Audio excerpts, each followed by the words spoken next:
Welcome back to Special Report. Tonight we continue our series looking at unidentified, anomalous, say that easy, phenomena, what many people still call UFOs, UAPs. Last week we spoke with the director of the Age of Disclosure. It's a new documentary out about a suspected government cover-up over UAPs for decades, which debuts tonight in select theaters around the country, is also available on Prime Video. It's powerful. It features testimony from 34 former and current government officials, including witnesses who have testified before Congress. Earlier, we spoke with another whistleblower who is now a congressional task force member on the UAP subject. If you believe we have crashed craft, stated earlier, do we have the bodies of the pilots who piloted this craft? Biologics came with some of these recoveries, yeah. Were they, I guess, human or non-human biologics? Non-human. Well, let's get some insight into the UAP, or UFO, it used to be called, controversy, and what Congress is trying to do about it. Joining us now, retired Air Force Major David Grusch, who has been a whistleblower on the subject of UFOs, UAPs, and government transparency. He's a special advisor now to the House UAP Task Force. Thanks for being here. Thank you for having me on, Brett. So since then, people say, where is the evidence? What's happening? Why don't we know more right now, almost 2 years later? Well, certainly the last administration didn't help, and my hearing, of course, was during the last administration, and they were not exactly super transparent on this issue, unfortunately. But now that the task force has been created, I've been able to, guide the members within the boundaries of what they're actually cleared for. When people look at this, they look online, they say, there's a lot out there. There's a lot of people talking about encounters. There's a lot of people talking about videos, and we've seen a lot of that. Can we just cut it down to, you believe that we have encountered alien beings and that they've come to Earth and that we know about it as a U.S. government? That seems to be the case. I don't like to characterize necessarily where they came from. They're definitely some kind of non-human sentience, but it is true, believe it or not, we've recovered the vehicles, and we actually have physical proof, and I was actually partially cleared into some of those activities. It was beyond oral testimony provided to me. I actually had partial access to the data and actually read the intelligence reports resulting from those programs. Like, with your own eyes, correct. You saw it? Yes. And so when people say this is kooky, this is out there, there's nothing to back it up. I don't speak for other parts of the government, but I can tell you NASA, which I speak for, is open and transparent with our data. Do you believe what Mr. David Grusch said, or is he lying? Whatever he said, where's the evidence? What do you say? Certainly members of this current administration are very, very well aware of this reality.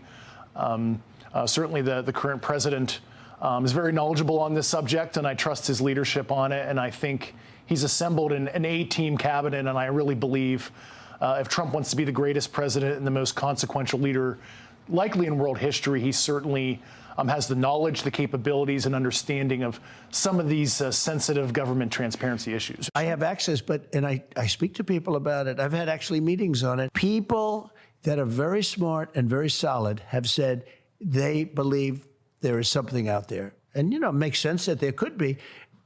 I've never been convinced, even despite that. I just, for some reason, it's not my thing. So you think, one, he knows, and two, he's open to transparency on UAPs? He certainly is very well informed on this issue. Leave it at that. I don't want to get ahead of what the president might want to reveal personally. There's been a role to cover this up, you're saying, through administrations. And there have been people who have been threatened and told not to testify? I was physically threatened even before I sent in my Intelligence Community Inspector General report under the previous administration. I actually had to go and seek legal protection that way because I was, literally in fear both professionally and in my personal life. And when you mentioned in that testimony of recovering the pilots or remains non-human, that's something that you saw as far as the intelligence with your eyes? Yes. And it is a very uncomfortable, even for me now, as somebody who's seen it, experienced it, even talking about it, because it's so outside a normal person's worldview to understand that there is this biological sentience that have piloted these crafts that don't necessarily look 100% like you and I. Were there pictures? Were there? There were, yes, there were. When I said from another planet or from outer space, you said we don't know where they're from. Is it interdimensional? What are we talking about? I've talked to a lot of, I'll call graybeards on the program. That is a subject of hot debate on origin. As a guy trained in physics formally as well in my background, I leave an open mind on what the origin is. Certainly, there is the extraterrestrial hypothesis, and they could be coming from elsewhere off Earth, but I don't usually go there because I did not see that data, and I'm not conversant in the high confidence theories that the U.S. government had. I'm not aware of any remains that the department has of any signs of extraterrestrial beings or activity or technology. You say we, the U.S. government knows, but there are many other governments around the world. Do they know? They have their own programs, and like I said 2.5 years ago, we have been in arms race with our peer competitors, namely Russia and China, and they have their own programs in this regard. And I was actually able to view a body of intelligence that discussed adversarial programs, and I'll leave it at that. We've recovered things, you say, bodies and physical remains.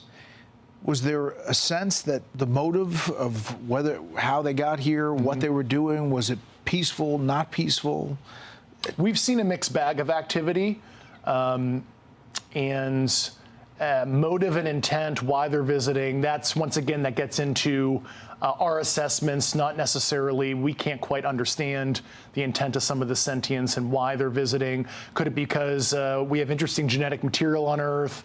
We're a Jurassic Park tourist attraction for them. Could be a myriad of reasons. For the other people who are coming out, you say to them what? You've obviously faced intimidation. You talked about harassment. There are reports that others have too. I say that there's hope. Certainly, Congress values whistleblower information right now, and certainly I believe there's an appetite with the administration to do the right thing on this as well. And there's some other things that are happening behind the scenes that I'll let the administration discuss when they're ready. Okay. Well, we appreciate your time, and we'll follow every element. It's fascinating. Yep. Thanks for having me on. Hey, Sean Hannity here. Hey, click here to subscribe to Fox News YouTube page and catch our hottest interviews and most compelling analysis. You will not get it anywhere else.